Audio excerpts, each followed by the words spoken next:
தமிழ்நாட்டினுடைய தொழில் வளர்ச்சிக்காக முதலீடுகளை ஈர்க்க வேண்டும் என்பது எல்லாருடைய ஆசையும் விருப்பமும். என்னுடைய கோரிக்கை, தமிழ்நாட்டுக்கு வருகிற முதலீடுகள் தென் மாவட்டங்களில் வருவதற்கு தமிழ்நாடு அரசு கூடுதல் முன்முயற்சி எடுக்க வேண்டும்.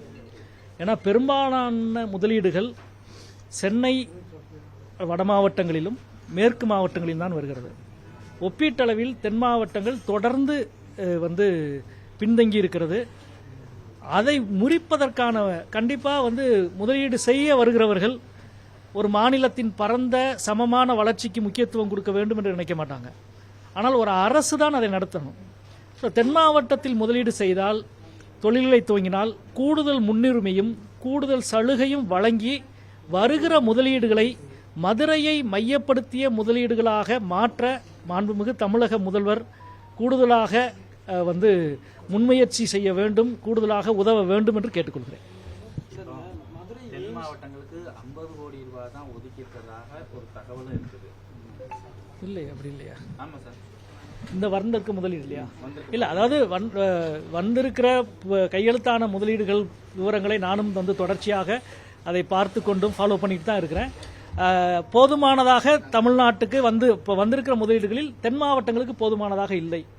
எனவே தென் மாவட்டங்களில் தொழில் வளர்ச்சிக்கு கூடுதல் முன்னுரிமை கொடுக்க வேண்டும். அப்படி முன்னுரிமை கொடுக்கிற விஷயத்தில் மாநில முதல்வர் அவர்கள் கூடுதல் கவனம் செலுத்த வேண்டும். இது தொடர்ந்து சென்னையை உள்ளிட்ட காஞ்சிபுரம், செங்கல்பட்டு என்ற மாவட்டங்களில் மட்டுமே தொழில்களும் முதலீடும் வருவது என்பது அந்த மாவட்டத்திற்கு மக்களுக்கே நல்லதில்லை. அவ்வளவு நெருக்கடியே அங்கே உருவாகிக்கிட்டே இருக்கு. அதே தென் மாவட்டங்களும் மேற்கு மாவட்டங்களும் அல்லது சென்னை மாவட்டங்களை தாண்டி தென் மாவட்ட வளர்ச்சி மிக மிக தேவையான ஒன்று.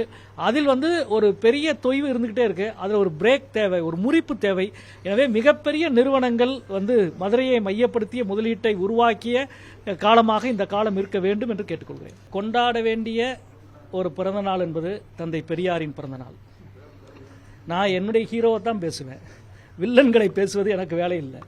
நான் என்னுடைய கதாநாயகனை கொண்டாடுவேன். தந்தை பெரியார் இந்தியா முழுவதும் எதிரொலிக்க வேண்டிய ஒரு தினம் இது, ஒரு நாள் இது. அனைவருக்கும் தந்தை பெரியார் பிறந்தநாள் வாழ்த்துக்கள். நன்றி, வணக்கம்.